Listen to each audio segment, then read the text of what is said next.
다니엘이 들어가서 왕께 구하기를 시간을 주시면 왕에게 그 해석을 알려드리리이다 하니라. 이에 다니엘이 자기 집으로 돌아가서 그 친구 하나냐와 미사엘과 아사랴에게 그 일을 알리고 하늘에 계신 하나님이 이 은밀한 일에 대하여 불쌍히 여기사 다니엘과 친구들이 바벨론의 다른 지혜자들과 함께 죽임을 당하지 않게 하시기를 그들로 하여금 구하게 하니라. 이에 이 은밀한 것이 밤의 환상으로 다니엘에게 나타나 보임에 다니엘이 하늘에 계신 하나님을 찬송하니라. 다니엘이 말하여 이르되 영원부터 영원까지 하나님의 이름을 찬송할 것은 지혜와 능력이 그에게 있음이로다. 그는 때와 계절을 바꾸시며 왕들을 패하시며 왕들을 세우시며 지혜자에게 지혜를 주시고 총명한 자에게 지식을 주시는도다. 그는 깊고 은밀한 일을 나타내시고 어두운 데에 있는 것을 아시며 또 빛이 그와 함께 있도다. 나의 조상들의 하나님이여, 주께서 이제 내게 지혜와 능력을 주시고 우리가 주께 구한 것을 내게 알게 하셨사오니 내가 주께 감사하고 주를 찬양하나이다. 곧 주께서 왕의 그 일을 내게 보이셨나이다 하니라.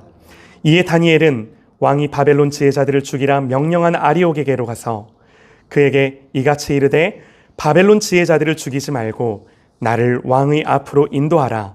그리하면 내가 그 해석을 왕께 알려드리리라 하니 이에 아리옥이 다니엘을 데리고 급히 왕 앞에 들어가서 아뢰되 내가 사로잡혀 온 유다 자손 중 한 사람을 찾아내었나이다. 그가 그 해석을 왕께 알려드리리이다 하니라. 왕이 대답하여 벨드사살이라 이름한 다니엘에게 이르되 내가 꾼 꿈과 그 해석을 내가 능히 내게 알게 하겠느냐 하니 다니엘이 왕 앞에 대답하여 이르되 왕의 물으신 바 은밀한 것은 지혜자나 술객이나 박수나 점쟁이가 능히 왕께 보일 수 없으되 오직 은밀한 것을 나타내실 이는 하늘에 계신 하나님이시라. 그가 느부갓네살 왕에게 후일에 될 일을 알게 하셨나이다. 왕의 꿈 곧 왕이 침상에서 머릿속으로 받은 환상은 이러하나이다.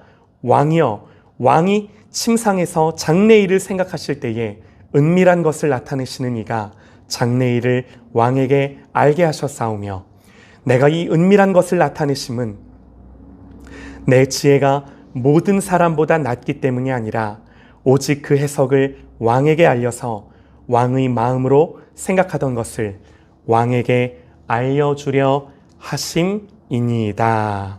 아멘. 할렐루야. 아멘. 아멘. 여러분 저를 보시죠.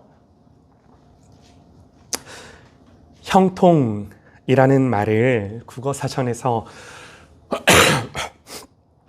찾아보면요. 말 그대로 모든 일이 뜻대로 잘 되어감 그렇게 나옵니다. 형통을 싫어하는 사람이 있을까요? 우리 모두는요. 내가 참 형통했으면 좋겠다 생각을 합니다. 여러분 예수 믿으면 형통한가요? 오늘 말씀의 제목이 참된 형통입니다. 여러분 예수 믿으면 형통한가요? 형통하지 않을 수도 있나요? 답을 아실 것 같아요. 성경은요, 정확하게 이렇게 말씀을 합니다. 전도서 7장 14절에 형통한 날에는 기뻐하고 곤고한 날에는 되돌아 보아라. 이 두 가지를 하나님이 병행하게 하사 사람이 그 장래의 일을 능히 헤아려 알지 못하게 하셨느니라. 하나님은요, 우리에게 형통도 주시고 곤고함도 주십니다. 다만 여러분 분명한 건요, 로마서의 말씀처럼 하나님을 사랑하는 자, 곧 그 뜻대로 부르심을 입은 자들에게는 모든 것이 합력하여 선을 이루는 줄 믿습니다. 할렐루야, 아멘이에요. 우리가 형통이라는 말을 생각할 때 생각나는 인물이 있는데요, 요셉입니다. 요셉은요, 아버지의 편애와 이 형들의 시기와 미움, 자신의 이 미숙함까지 더해져서 17살 어린 나이에 애굽의 노예로 팔려갑니다. 표면적으로 보면요, 요셉은 사랑받는 아들, 왕자와 같은 지위에서 한순간에 노예로 전락을 한 거죠. 그러나 여러분, 이 시점에서 성경은 요셉에 대하여 뭐라고 이야기를 하는가? 이렇게 말씀을 합니다. 여호와께서 요셉과 함께 하심으로 그가 형통한 자가 되어 그의 주인 애굽 사람의 집에 있으니 그의 주인이 여호와께서 그와 함께 하심을 보며 또 여호와께서 그의 범사에 형통하게 하심을 보았더라. 한번 생각을 해보시죠. 형들에게 팔리지 않았다면, 애굽의 노예가 되지 않았다면 요셉이 이런 하나님의 형통케 하심을, 애굽의 노예가 되었을 그때에도 하나님의 형통케 하심을 경험할 수 있었을까요? 그저 철부지 어린 나이로 아버지의 편애 속에 미숙하게 자라갔을 거예요. 어쨌든 그런데 여러분, 이것도 잠시 인생이란 것이요, 한동안 일이 좀 잘 풀리는가 싶더니 곧 암초를 만나죠. 보디발의 아내로 인해 억울한 누명을 쓰고요, 이제는 노예가 아닌 죄수가 되어 감옥에 갇히는 거죠. 처음 보디발의 집에 종으로 팔려왔을 때보다도 더 상황이 나빠진 겁니다. 사랑받는 아들의 자리에서 노예의 자리로 열심히 인정받는 그래도 종이 되는가 싶더니 금세 그것도 억울한 누명을 쓰고 감옥에 갇힌 죄수의 신분이 된 거예요. 더 이상 떨어질 곳이 없는 바닥으로 추락을 한 거죠. 그런데 여러분 보세요. 성경은 이때도 요셉에 대해 뭐라고 묘사를 하는가? 이에 요셉의 주인이 그를 잡아 옥에 가두니 그 옥은 왕의 죄수를 가두는 곳이었더라. 요셉이 옥에 갇혔으나 여호와께서 요셉과 함께 하시고 그에게 인자를 더하사 간수장에게 은혜를 받게 하심에 간수장이 옥중 죄수를 다 요셉의 손에 맡김으로 그 재반 사물을 요셉이 처리하고, 간수장은 그의 손에 맡긴 것은 무엇이든지 살펴보지 아니하였으니 이는 여호와께서 요셉과 함께 하심이라. 여호와께서 그의 범사에 형통하게 하셨더라. 여러분, 이때도요, 요셉이 감옥에 갇히지 않았다면 감옥에 있는 그 상황 속에서라도 하나님의 형통하심을 경험하지 못했을 겁니다. 여러분, 성경이 들려주고자 하는 메시지가 무엇입니까? 여러분, 우리가 생각할 때 요셉의 형통은요, 요셉이 이제 애굽의 총리가 됐을 때, 야, 그래, 역시 하나님을 잘 믿고 하나님을 잘 섬겼더니 역시 하나님이 이렇게 잘 되게 하시는구나, 형통케 하시는구나. 우리는 요셉이 애굽의 총리가 되었을 때 이렇게 말할 법한데, 성경은요, 요셉이 애굽의 총리가 되었을 때는 단 한 구절도 형통을 말하지 않고서 오히려 그가 종으로 팔려갔을 때, 그리고 감옥의 죄수가 됐을 때 형통을 말하는 거예요. 그러면 성경은요, 형통을 어떤 의미로 쓰고 있는가? 성경은 형통이라는 그 말을, 그 의미를 풀어주는데요. 다시 한번 말씀을 잘 보면요. 자, 다시 한번 잘 들어보시죠. 여호와께서 요셉과 함께 하심으로 그가 형통한 자가 되어 여호와께서 그와 함께 하심을 보며 또 여호와께서 그의 범사에 형통하게 하심을 보았더라. 또 여호와께서 요셉과 함께 하시고 그에게 인자를 더하사 간수장에게 은혜를 받게 하심에 간수장은 그의 손에 맡긴 것은 무엇이든지 살펴보지 아니하였으니 이는 여호와께서 요셉과 함께 하심이라. 여러분, 성경은요, 형통을 이야기하며 다른 것이 아니라 요셉과 함께 하신다, 하나님이 요셉과 함께 하신다, 그 말로 풀어 쓰고 있는 거예요. 세상적 관점으로 보자면요, 나중에 요셉이 애굽의 총리가 됐을 때 요셉이 형통했다라고 말을 해야 되는데, 오히려 여러분 그 장면에서는 형통이라는 단어가 등장하지 않고 요셉이 한참 낮아지고 억울하게 감옥에 갇히는 장면에서 그가 형통했다고 주연아 말하는 거지. 할렐루야? 아멘. 그러므로 여러분, 형통은요, 우리가 생각하는 방법대로 일이 잘 풀리는 것이 아니라 어떤 상황과 형편에 있든지 오직 하나님이 나와 함께 하심으로 하나님의 뜻이 이루는 모든 과정들인 줄 믿습니다. 할렐루야. 아멘이에요. 시편 23편에서요, 다윗이 고백을 해요. 하나님이 나를 푸른 초장에 누이시고 쉴만한 물가로 인도하신다. 여러분, 그런데 우리에게 푸른 초장과 쉴만한 물가만 형통인가요? 다윗은 또 이렇게 고백을 합니다. 내가 사망의 음침한 골짜기로 다닐지라도 해를 두려워하지 않을 것은 주께서 나와 함께 하심이라. 주의 지팡이와 막대기가 나를 안위하시나이다. 그러니까 여러분, 성경이 말하는 형통은요, 푸른 초장, 쉴만한 물가만이 아니라 사망의 음침한 골짜기 가운데도 하나님이 나와 함께 하심을 가리켜 그것이 그리스도인의 형통이다 말씀을 하는 거예요. 성경은요, 형통을 내가 어떤 상황과 형편 가운데 있든지 하나님이 나와 함께 하심이라고 가르쳐 줍니다. 여러분, 우리의 몸이 건강한 것만 형통이 아니라 때로는 아플 때, 연약할 때, 그래서 이 아픔과 연약함을 가지고 주님과 함께 하도록 만드는 이것도 우리를 향한 하나님의 형통인 거예요. 아멘이죠. 여러분, 성경은요, 하나님의 뜻 가운데 몸이 아플 때 비로소 하나님을 더 가까이 하기 때문에 그것조차도 우리에게 형통이라고 말하는 거예요. 여러분, 그래서 다윗은 고백을 합니다. 고난당한 것이 내게 유익이라. 이로 말미암아 내가 주의 율례들을 배우게 되었나이다. 여러분, 우리는요, 이 하나님을 믿습니다. 아멘입니다. 하나님 반드시 저와 여러분의 인생 속에 고난 속에서도, 아픔 속에서도, 어려움 속에서도 그것이 저주가 아니라 하나님 아버지는 반드시 그 모든 것이 하나님의 뜻 가운데 형통이 되게 하시는 줄 믿습니다. 아멘이에요. 그래서 여러분, 우리는요, 실패와 넘어짐도 두렵지 않습니다. 할렐루야. 아멘이에요. 아멘이에요. 그런데 여러분, 정말 중요한 게 하나가 있습니다. 그러면서 뭐 하는 거예요? 철저히 하나님과 동행하는 거예요. 그러면서 철저하게 하나님을 배우고 하나님을 더 알아가는 것입니다. 여러분, 우리의 인생 속에서요, 이거보다 더 중요한 게 없는 거예요.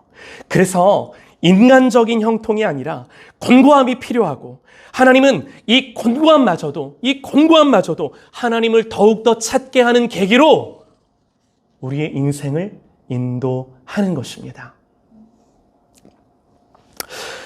여러분, 우리 주변에 몸이 아픈 자들이 있습니까? 사업이 어렵고 가정과 자녀의 문제로 곤고함 가운데 있는 사람들이 있습니까? 여러분, 우리가 해야 하는 한 가지 일은요, 오직 하나님을 가까이 하며 선하신 아버지를 온전히 신뢰하며 나를 향한 하나님의 의중, 제일 중요해요. 내 판단, 내 감정, 내 생각이 아니라 나를 향한 하나님 아버지의 뜻, 그 하나님의 의중이 무엇인가? 이걸 아는 거예요. 여러분, 이걸 아는 것이 무엇입니까? 기도하는 거예요. 이걸 아는 것이 무엇입니까? 말씀 보는 거예요. 이때 하나님의 의중이 부어짐으로 말미암아 내가 어떤 형편에 있든지 모든 것들이 하나님의 뜻으로 돌파되는 저와 여러분 되시기를 원합니다. 아멘이에요. 여러분, 오늘 이제 다니엘서를 봐도요, 성경은 동일한 교훈을 우리에게 주는데요, 다니엘서 2장의 내용은 한마디로 다니엘의 형통입니다. 여러분, 우리가 보통 이 다니엘서를 읽으면서 우리가 어떻게 이 말씀을 좀 읽고 싶은가? 어느 날 느부갓네살이요, 꿈을 꿉니다. 그가 꿈을 꾸고 단순히 신하들에게 내 꿈을 좀 해몽해봐라 이렇게 말을 한 것이 아니라 자기가 무슨 꿈을 꿨는지도 말해보라고. 그렇지 않으면 너희가 내 꿈과 그 해석을 나로 알게 하지 아니하면 너희 몸을 쪼개고 너희 집을 걸음더미로 삼겠다. 엄포를 놓쳐. 여러분, 이걸 사람이 어떻게 알겠습니까? 꿈 해몽이야. 적당히 둘러대도 되지만 저 사람이 간밤에 무슨 꿈을 꿨는지 알아맞추라고 무슨 수로 그 꿈을 맞추겠습니까? 다니엘도 별수가 없었죠. 여러분, 그래서 다니엘이 어떻게 해요? 기도하죠. 기도했더니 하나님이 환상으로요, 느부갓네살이 꾼 꿈을 다니엘에게 보여주세요. 그러면서 하나님이 왕으로 이 꿈을 꾸게 하신 것은 하나님이 왕에게 장래의 일을 알게 해주시려고 이 꿈을 꾸었다라고, 이 꿈이 뭘 의미하는지도 그 해석을 왕에게 알려줍니다. 여러분, 그랬더니요, 느부갓네살이 어떻게 했을까요? 이에 느부갓네살 왕이 엎드려 다니엘에게 절하고 왕이 다니엘에게 절을 했답니다. 그리고요, 예물과 향품과 이 모든 금, 은들을 그에게 주었다 그래요. 그러면서 왕이 대답하여 다니엘에게 이르되 너희 하나님은 참으로 모든 신들의 신이시요 모든 왕의 주제시로다. 내가 능히 이 은밀한 것을 나타내었으니 내 하나님은 또 은밀한 것을 나타내시는 이시로다. 놀라운 고백이죠. 이게요, 이방 왕 느부갓네살의 고백이에요. 이 일로요, 여러분, 다니엘은 총리가 되고요, 온 바벨론을 다스리고 그의 친구들은요, 지방을 다스리는 관리가 됩니다. 여러분, 이게요, 느부갓네살 왕의 꿈 사건의 전말이에요. 여러분, 어떤가요? 말씀에서 다니엘은 참 형통합니다. 그런 거구나. 아, 이런 거였구나. 봐라. 이렇게 다니엘이 하나님을 잘 믿었더니 하나님이 다니엘에게 지혜를 주시고 결국 이방 왕조차도 다니엘의 지혜와 총명을 인정하고 그래서 그에게 금은 보화를 주고 높은 지위를 주고, 역시 하나님을 믿으면 공부도 잘하고 이렇게 실력 있고 능력이 있어서 하나님을 믿지 않는 사람들에게까지 그들로 하여금 하나님을 인정하게 하고 그가 믿는 하나님을 인정하고 하나님께 영광을 돌리게 하는 거구나. 야, 바로 이거구나. 다니엘이 하나님을 잘 믿었더니, 기도했더니 하나님이 그에게 복을 주셔서 총리가 되게 하시고 그의 성공과 형통을 통해서 이방인에게조차도 하나님께 영광을 돌리게 하는구나. 여러분, 그래서 이 말씀의 자명한 결론이 뭐예요? 그래, 하나님께 영광을 돌리려면 실력이 있어야 되는구나. 하나님께 영광을 돌리려면 그래, 공부를 잘해야 되는구나. 지혜가 있어야 되는구나. 좋은 대학에 가야 되는 거구나. 사업이 잘 돼야 되는 거구나. 돈을 많이 벌어야 되는 거구나. 믿지 않는 사람들이 나를 보고, 야, 네가 믿는 하나님이 너에게 지혜를 주시는 하나님이시구나, 이렇게 칭송할 만큼 공부도 잘하고 좋은 대학도 가고 돈도 잘 벌어서, 아니, 당신은 어떻게 그렇게 잘 사시냐고 사람들이 물어보면 하나님이 복 주셔서 그렇다고, 이런 소리를 들어야 하는 게 그리스도인이구나. 우리도 다니엘처럼 하나님 잘 믿어서, 그래, 믿음을 잘 지켜서 하나님이 지혜도 주시고 총명도 주셔서 예수 믿는 사람들이 우리를 보고, 야, 네가 믿는 하나님은 정말 대단하시구나. 너의 부와 성공과 실력과 지위를 보니 내 하나님은 정말 대단하시구나. 나도 이렇게 하나님께 영광을 돌려야지. 나도 다니엘처럼 예수 잘 믿고 하나님 복 주시는 삶을 살아서 이 복이 하나님께로부터 온 것임을 알게 해야지. 여러분, 우리가 어떤 일을 할 때 우리 대부분이 생각하는 방식이 이런 방식으로 흘러갈 때가 많아요. 여러분, 제 말을 들으시면서 이게요, 맞는 말 같기도 하고 아닌 것 같기도 하고, 그런데 목사님의 뉘앙스는 아닌 것 같죠. 전부 틀린 말이다라고 말씀을 드리는 것은 아닙니다. 그러나 여러분, 분명한 건요, 성경은 절대로 오늘 말씀 가운데 이 다니엘서를 통해 우리에게 이런 메시지를 주고 싶은 게 아닌 거예요. 그런데 안타깝게도요, 이런 결론이, 이런 생각이, 이런 성경을 읽는 방식이 대부분의 그리스도인들이 다니엘서를 읽으면서 생각하는 방법인 거예요. 여러분, 죄송합니다만 우리가 이렇게 성경을 보면요, 지극히 인간적이고 세속적으로 성경을 본 겁니다. 말씀을 읽었지만 그 말씀 속에서 전혀 하나님의 뜻을 보지 못한 겁니다. 여러분, 어떻게 질문을 드려볼게요. 다니엘의 총명 내지는 지혜, 꿈을 맞추고 해석하는 이 신기함이 한 일이 무엇일 것 같습니까? 이방 왕으로 하여금 하나님께 영광을 돌린 것입니까? 여러분, 말씀을 자세히 한 번 더 보시죠. 느부갓네살이 다니엘의 꿈 해석을 듣더니 뭐라고 말해요? 이렇게 말을 합니다. 이에 느부갓네살 왕이 엎드려 다니엘에게 절하고 명하여 예물과 향품을 그에게 주게 하니라. 왕이 대답하여 다니엘에게 이르되 너희 하나님은 참으로 모든 신들의 신이시요 모든 왕의 주제시로다.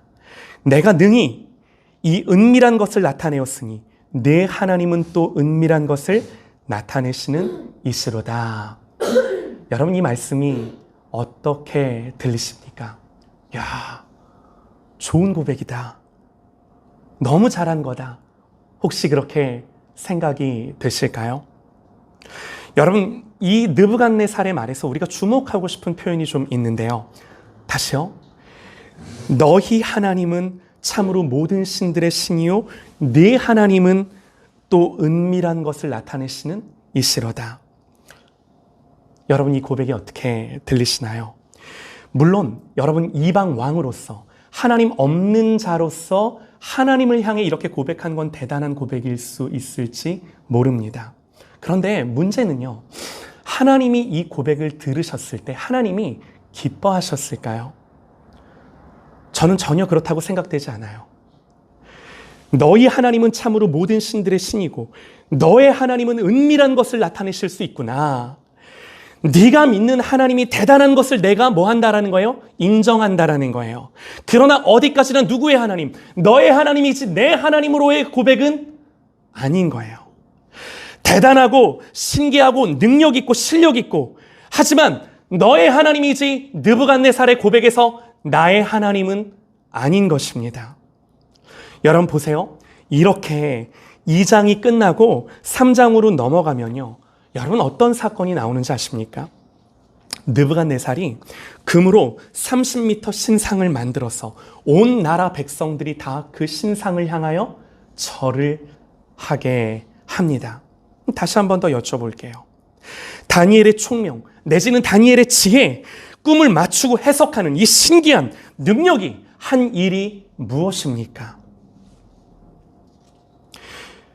여러분, 우리의 성공이나 성취가 하나님을 영화롭게 하나요? 못하나요? 하죠. 여러분, 합니다. 하나님이 복 주셔서 은혜 주신 결과들, 열매들이 하나님을 왜 못 나타내나요? 나타내죠. 그래서 많은 간증들이 있는 거고요. 그러니 하나님이 이렇게 역사하셨다고 우리도 고백하며 하나님 앞에 간증하는 거예요. 여러분, 그렇게 하는 것이 뭐가 잘못됐다는 게 아니에요. 우리는요, 얼마든지 그렇게 하나님을 예배하며 하나님을 드러내고 하나님을 고백할 수 있어요. 할 수 있어요. 하나님이 나에게 이런 복을 주셨다. 은혜 주셨다. 하나님이 이 문제와 아픔 가운데 나를 건져주시고 나를 구원해 주셨다. 얼마든지 하나님을 향하여 고백하며 사람들을 향하여 증언할 수 있는 것입니다. 여러분, 그런데 문제는 뭔가요? 문제는요, 그때 우리는 하나님을 집중하기보다는 언제나, 여러분, 우리의 성정은요, 그렇게 복을 주신 하나님보다 그 복에 더 마음과 관심이 가게 되는 거예요.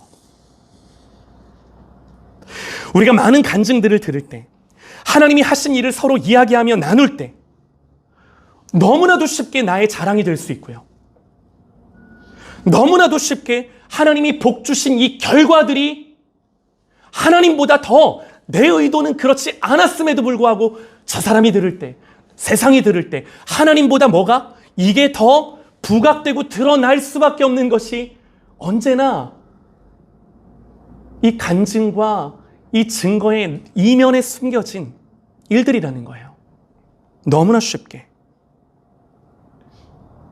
여러분, 우리가 간증을 들을 때요, 하나님이 하신 일들을 들을 때요, 우리의 마음은요, 우리의 성정은요, 아, 이렇게 하나님 잘 믿으면 복 받는구나, 여기에 우리의 마음이 너무나도 쉽게 이탈하는 거죠. 여러분, 이러한 흐름은요, 예수님이 이 땅에 오셨을 때도 마찬가지였습니다. 우리가 오병이어 사건을 보면요, 이 사건 이후 많은 무리들이 예수님을 따르기 시작을 하는데요. 그런데 예수님 어떻게 하세요?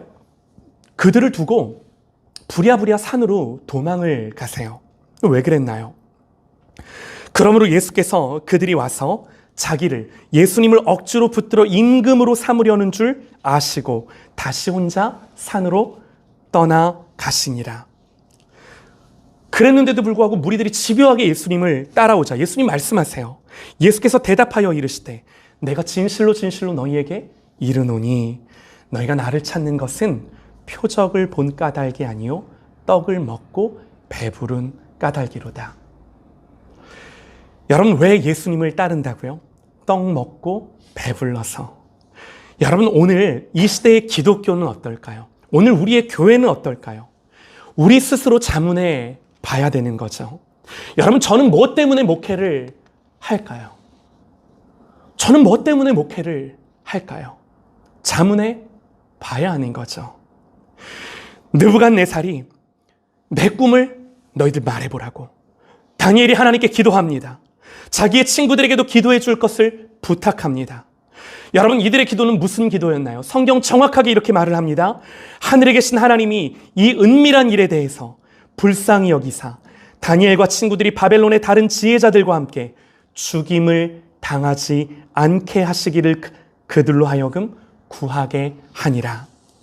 죽지 않기를 기도하게 합니다. 꿈을 알게 해달라는 기도였어요. 그런데 하나님은 꿈을 알게 하셨을 뿐만 아니라 다니엘에게 정말 중요한 한 가지를 알게 하시는데요.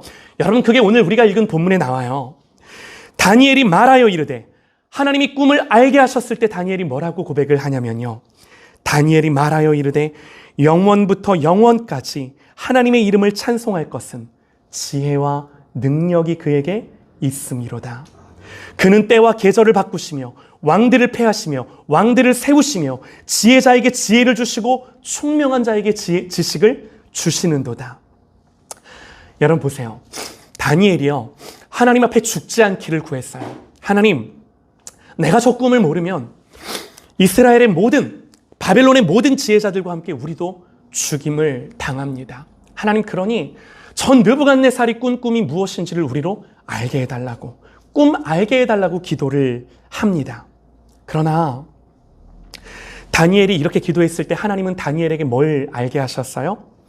정확히요, 왕들을 패하시기도 하시고 왕들을 세우시기도 하시는 하나님, 나라들을 패하시며 나라들을 세우시는 하나님, 모든 통치와 주권이 하나님께만 있음을, 전 느부갓네살에게 통치와 주권이 있는 것이 아니라 나 여호와 하나님께 모든 주권과 통치가 있어, 다니엘에게 이걸 알게 하신 거예요. 꿈만 알게 하신 것이 아니라 이걸 알게 하신 거예요. 다니엘은요, 환상으로 느부갓네살이 무슨 꿈을 꿨는지를 알고 느부갓네살 왕 앞으로 갑니다. 왕이 묻죠. 내가 꾼 꿈과 그 해석을 네가 능히 나로 하여금 알게 하겠느냐? 다니엘이 대답을 합니다. 내가 아니라 오직 은밀한 것을 나타내실 이는 하늘에 계신 하나님이시라. 하나님이 내게 이 은밀한 것을 나타내심은 내 지혜가 모든 사람보다 낮기 때문이 아니라 오직 그 해석을 왕에게 알려서 왕의 마음으로 생각하던 것을 왕에게 알려주려 하심이니이다. 내가 해석하는 게 아니라 하나님이 해석하는 겁니다. 하나님을 드러내는 거죠. 여러분, 말씀을 잘 보면요, 왕이 마음으로 생각하던 것을 왕에게 알려주려 그 꿈을 꾸게 했다, 이렇게 말을 하는 거예요. 여러분, 왕이 생각하던 게 뭐였을까요? 성경에 나오지 않아요. 근데 생각을 해보세요. 느부갓네살 왕이 마음으로 늘 이 사람이 뭘 생각하며 살았을 것 같습니까? 뭘 고민하며 이 사람 살았을까요? 뭐 먹을까? 뭐 마실까? 여러분, 그거 고민했을까요? 그 당시 고대 근동의 패권을, 모든 권력을 쥐고 있던 왕이 그런 거 뭐하러 생각을 하겠습니까? 느부갓네살이 무슨 생각하며 살았을까? 여러분, 이 당시 왕들은요, 항상 불안하죠. 누가 내 왕위를 빼앗지는 않을까? 누가 나를 시해하지는 않을까? 늘 불안하며 염려하며 살았을 것입니다. 그런데 그렇게 마음으로 생각하던 것을 하나님이 느부갓네살로 하여금 알게 하시고자 꿈을 꾸게 한 거랍니다. 여러분, 이 꿈의 의미가 무엇입니까? 이 꿈은요, 앞으로 일어날 나라들, 바벨론 이후에 일어날, 역사 속에서 일어날 나라들을 차례차례 순서적으로 보여줘요. 그게 꿈의 내용이었어요. 그래서 왕들을 세우시고 패하시는 하나님, 나라들을 세우시고 패하시는 하나님이심을 성경이 가르쳐줘요. 그리고 중요한 게 뭐예요? 그 하나님이 느부갓네살 너에게 잠시 권세를 주신 것을 알게 하고자 하신 겁니다. 네가 주권자가 아니라, 네가 권세자가 아니라 하나님이 너에게 잠시 허락하셨음을 알게 하고자 그 꿈을 꾸게 하신 거죠. 여러분, 이게 다니엘의 꿈 해석이에요. 다니엘은요, 처음에 죽지 않기를 기도했습니다. 그런데 하나님은 다니엘을 단지 죽음에서만 지켜주신 것이 아니라 모든 주권과 통치가 하나님께만 있음을 알게 하시고, 왕을 세우시고 패하시는 분이 하나님이심을 알게 하셔서 느부갓네살을 두려워하는 것이 아니라 하나님을 더 두려워하며, 느부갓네살 앞에 서는 것이 아니라 하나님 앞에 다니엘을 서도록 만드신 거예요. 그리고 다니엘은요, 이런 하나님을 주권자로, 통치자로 느부갓네살에게 선언합니다. 다니엘은 말합니다. 나중에요, 왕은 여러 왕들 중에 왕이시라. 사실이죠. 그 당시 모든 고대 근동의 패권을 다 쥐고 있던 왕이었어요. 그러나 당신이 그러하실지라도 하늘의 하나님이 나라와 권세와 능력과 영광을 왕에게 주셨음을 알아야 된다고. 그러므로 하나님이 누구신지, 하나님이 무슨 일을 하실지가 성경의 메시지인 거예요. 이게 성경의 내용인 거예요. 여러분, 이 다니엘서를 통해, 다니엘의 형통이라는 이 스토리를 통해 하나님이 궁극적으로 우리에게 주고자 하는 메시지가 뭐예요? 하나님이 누구신가? 하나님이 너희들을 위해 무슨 일을 하시는 분이신가? 사랑하는 여러분, 다니엘이요, 기도했더니 지혜도 주시고요, 다니엘이 하나님을 잘 믿었더니 부도 주시고요, 총리가 되게 하시고요, 그랬더니요, 이방 왕조차도 다니엘이 믿는 하나님을 인정하고요, 칭송하고요, 높이고요, 영화롭게 했다. 여러분, 이런 내용이 성경의 내용상 틀린 내용은 아니에요. 그런데 이런 말은 어딘가 좀 불편합니다. 여러분, 불편하지 않으세요? 왜 불편한가요? 번영과 성공의 논리로 성경을 각색하는 거예요. 다니엘은 앞으로 일어날 이 나라들에 대한 꿈을 해석하고 이렇게 말을 해요. 다시 한번요. 이 여러 왕들의 시대에 하늘의 하나님이 한 나라를 세우시리니, 이 나라들이 다 지나가고 이 여러 왕들의 시대에 하늘의 하나님이 한 나라를 세우시리니 이것은 영원히 망하지도 아니할 것이요, 그 국권이 다른 백성에게로 돌아가지도 아니할 것이요, 도리어 이 모든 나라들을 쳐서 멸망시키고 영원히 설 것이라. 손대지 아니한 돌이 산에서 나와서 쇠와 놋과 진흙과 은과 금을 부서뜨린 것을 왕께서 보신 것은, 꿈에서 그걸 봐요, 크신 하나님이 장래 일을 왕께 알게 하신 것이라. 그러니 이 꿈은 참되고 이 해석은 확실하니이다. 여러분, 이 나라가 어떤 나라인가요? 예수 그리스도로 말미암는 하나님의 나라입니다. 그 나라가 이 모든 시대들이 지나간 뒤에 그 영원한 하나님의 나라가 서게 될 거라고 다니엘이 선언한 거예요. 그러니 당신이 왕이 아니라 하늘의 하나님이 왕이심을 알아야 되는 거라고. 이 말을 다니엘이 느부갓네살 앞에서 담대히 선포한 거예요. 여러분, 느부갓네살이요, 다니엘의 이런 말을 듣더니 엎드려 절하면서 자기가 가진 금부치, 은부치 다니엘에게 주었겠죠. 그리고 자기가 가진 권세로 다니엘에게 어떤 권한을 주었겠죠. 그런데 여러분 한번 생각을 해보셔요.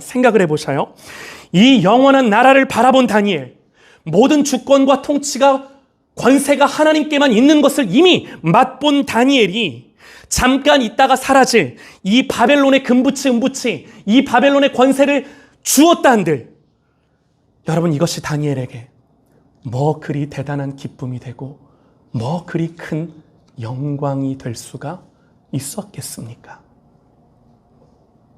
여러분, 우리가 다니엘을 부러워할 거라면 차라리 느부갓네살을 부러워해야 합니다.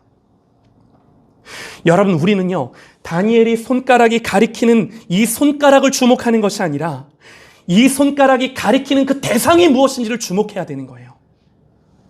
느부갓네살은요, 이 다니엘의 손가락을 보면서 그 손가락을 신기해 했습니다. 우리도, 오늘날 우리 교회도 이 말씀을 대하면서 그저 다니엘의 손가락만을 보는 것은 아닌지 우리 스스로에게 자문해 봐야 하는 거예요. 사랑하는 여러분, 오직 하나님을 집중하고 더 집중하는 저와 여러분 되시기를 소망합니다. 우리가 성공하고 우리가 잘 돼야, 우리의 자녀들이 공부를 잘해야, 좋은 대학을 가야 하나님이 영광을 받으시는 게 아닙니다. 이걸 형통이라고 생각하지 마시기 바랍니다. 다니엘이 형통한 건요, 느부갓네살의 위험에서 놓인 것도 아니고 느부갓네살이 준 부귀와 영화와 권세도 아닙니다. 이건 형통이 아닙니다. 여러분, 아무리 생각해도 이게 다니엘에게 형통일 수 없잖아요. 다니엘에게 이게 뭐 그리 중요하겠습니까? 잠시 사라져버릴 바벨론의 영화일 뿐인 거죠. 오직 주권자이신 하나님을 아는 것, 여러분 이게요, 다니엘의 형통이었고 서두에 말씀드린 요셉의 형통이었어요. 그래서 우리는 종살이 할 수도 있고, 그래서 우리는 감옥에 갈 수도 있고, 그래서 내 사업은 실패할 수도 있고, 내 인생에 많은 어려움들도 있을지 모르나 하나님이 나를 통치하시고 다스리심에는 변함이 없는 것입니다. 사랑하는 여러분, 그러므로 모든 상황 속에서 이 하나님의 참된 형통을 경험하며 누리며 주님과 함께 동행하는 우리 모든 사랑하는 더주님 교회 가족들 되시기를 주님의 이름으로 간절히 축원합니다. 할렐루야, 아멘입니다.